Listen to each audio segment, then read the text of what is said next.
A shoot shall come out from the stump of Jesse, and a branch will grow out of his roots.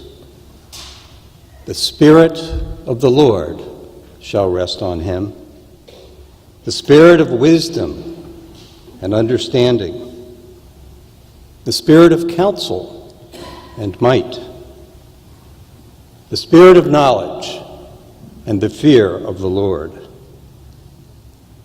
His delight shall be in the fear of the Lord. He shall not judge by what his eyes see, or decide by what his ears hear, but with righteousness he shall judge the poor, and decide with equity for the meek of the earth. He shall strike the earth with the rod of his mouth, and with the breath of his lips he shall kill the wicked. Righteousness shall be the belt around his waist, and faithfulness the belt around his loins. The wolf shall live with the lamb. The leopard shall lie down with the kid. The calf and the lion and the fatling together, and a little child shall lead them. The cow and the bear shall graze, their young shall lie down together, and the lion shall eat straw like an ox. The nursing child shall play over the hole of the asp, and the weaned child shall put its hand on the adder's den. They will not hurt or destroy on all my mountain, for the earth will be full of the knowledge of the Lord as the waters cover the sea. On that day the root of Jesse shall stand as a signal to the peoples. The nations shall inquire of him, and his dwelling shall be glorious. This is the word of the Lord. Thanks be to God.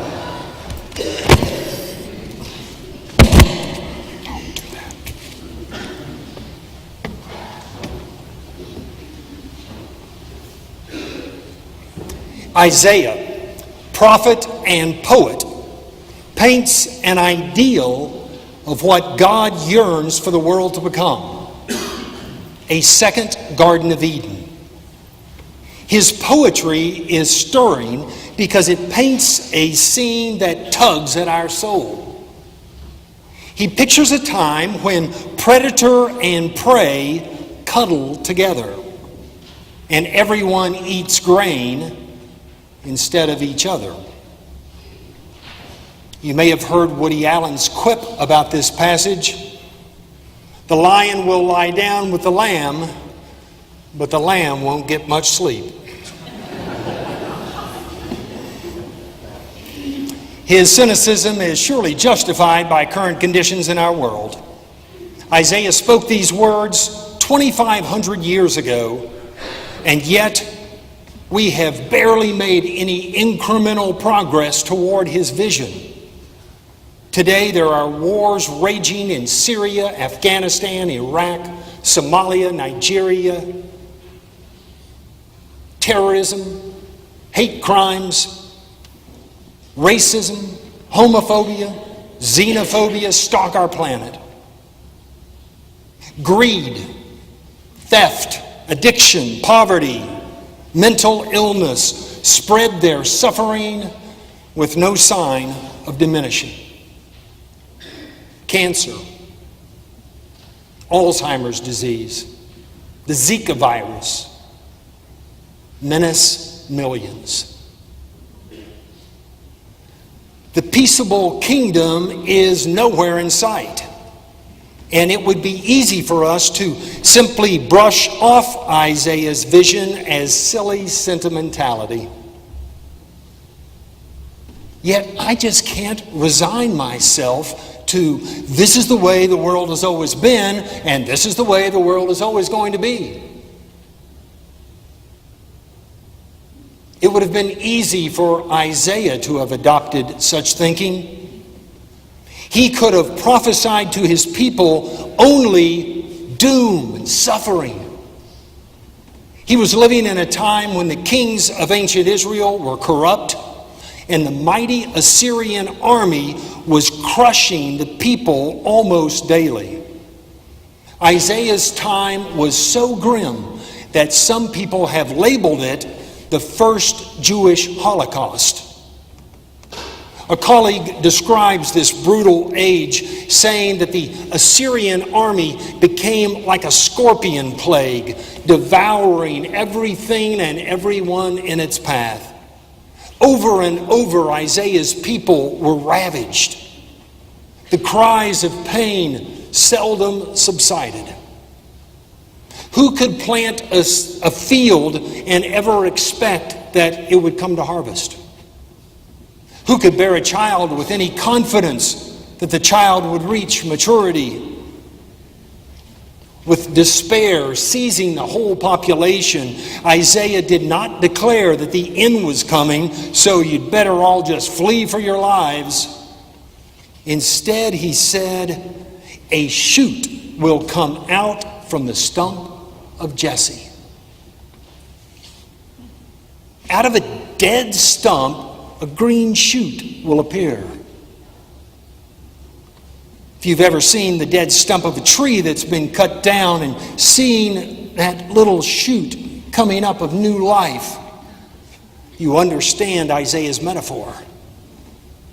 For people who've lived in a city for most of their lives, I guess the equivalent would be seeing a blade of grass or a little seedling popping up through a sidewalk.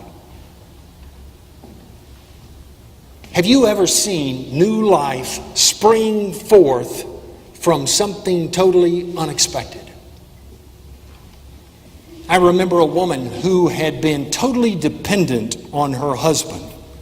She relied on him to take care of the finances. When anything broke in the house, he fixed it. He made all of the major decisions. And when he died, her family and friends were certain she would just be devastated by this, and she'd probably have to move in with one of them.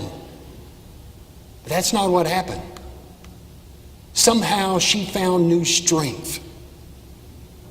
She found a new source of confidence and lived a whole new existence. Rather than wilting, she found a new life. Have you ever seen new life spring from a totally unexpected place? I've known people with addictions that were killing them and destroying everyone around them. However, one day they reached for a power beyond themselves for help, and they turned their life in a healthy new direction. Have you ever seen new life spring from something totally unexpected? Remember when our fiercest enemies were Germany and Japan. But after the Second World War, instead of seeking revenge, we helped them rebuild their societies, and now they are among our strongest allies.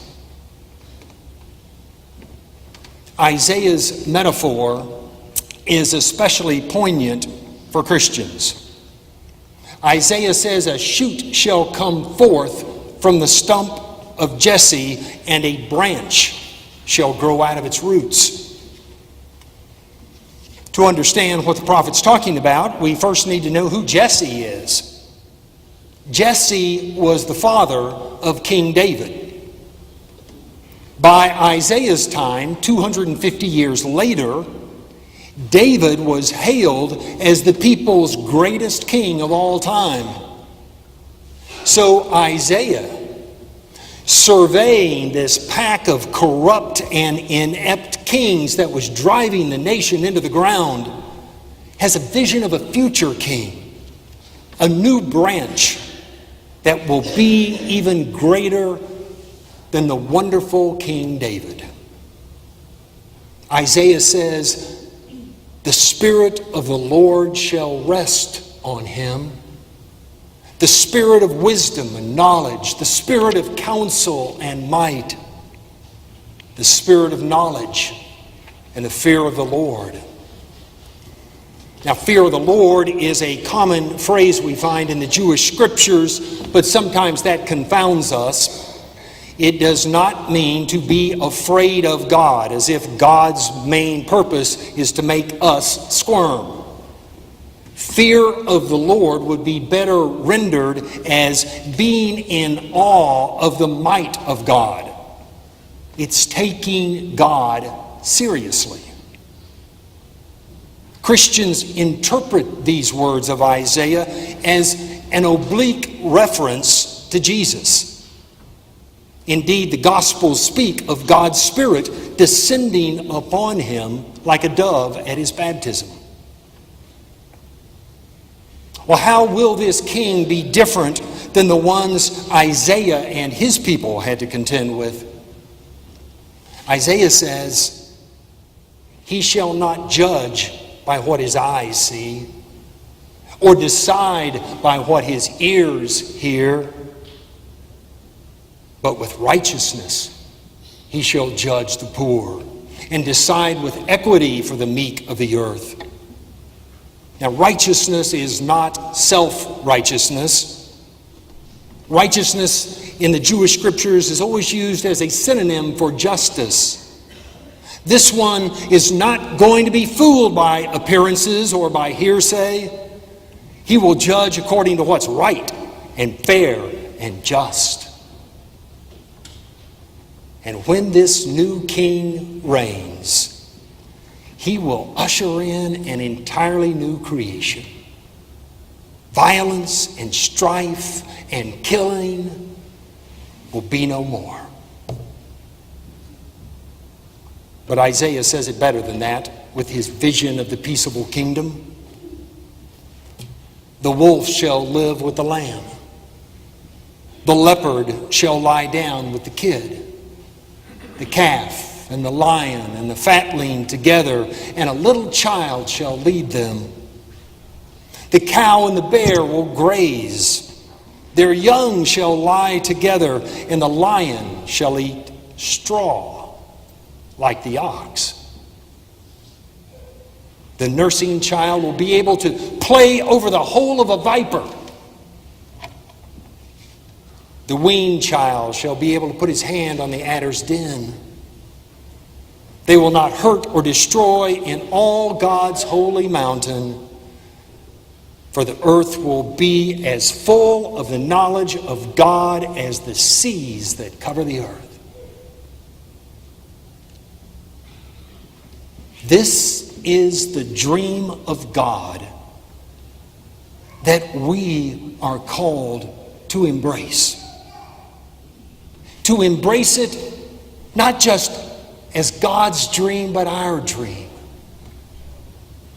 It is an inspiring vision of the future, and it has the power to lure us toward that future. It's crucial to remember that we're not simply products of our past.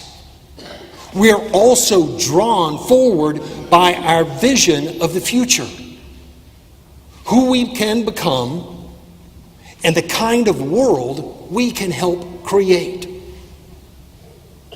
If the vision of the future we hold is more of the same, then we will all just contribute to making it so.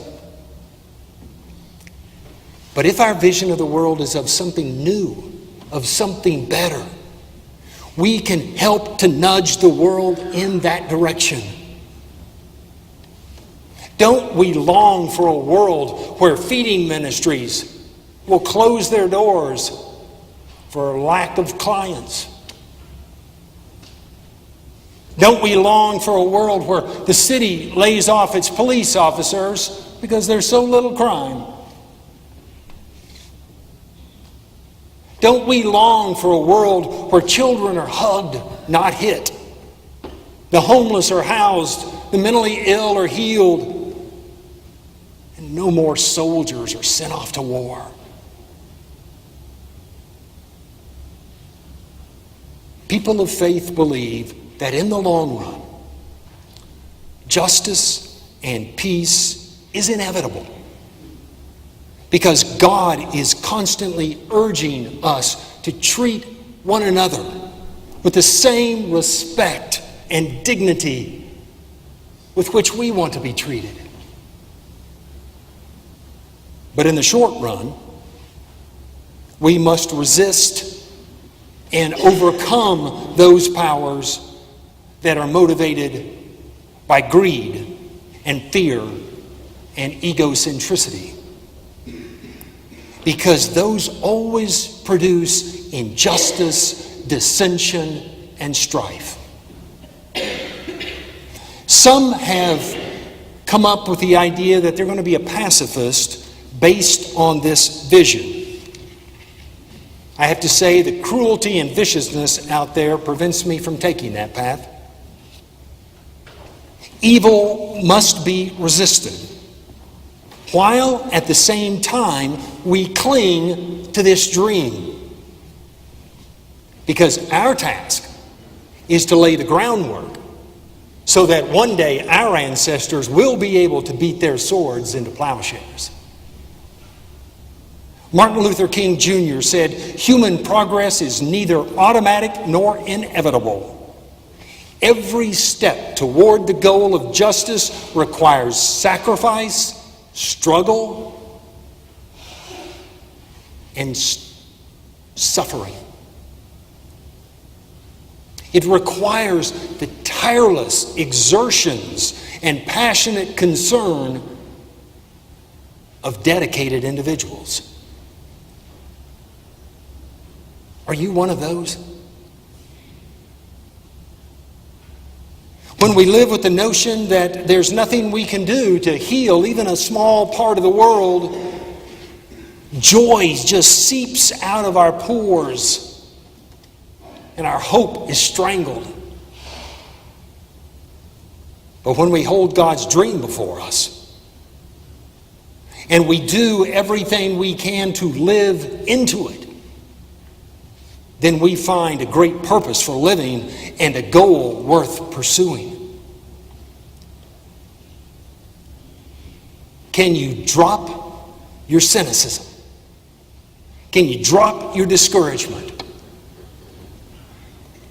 God gives you the wisdom and the incentive and the tenacity to help create a better future.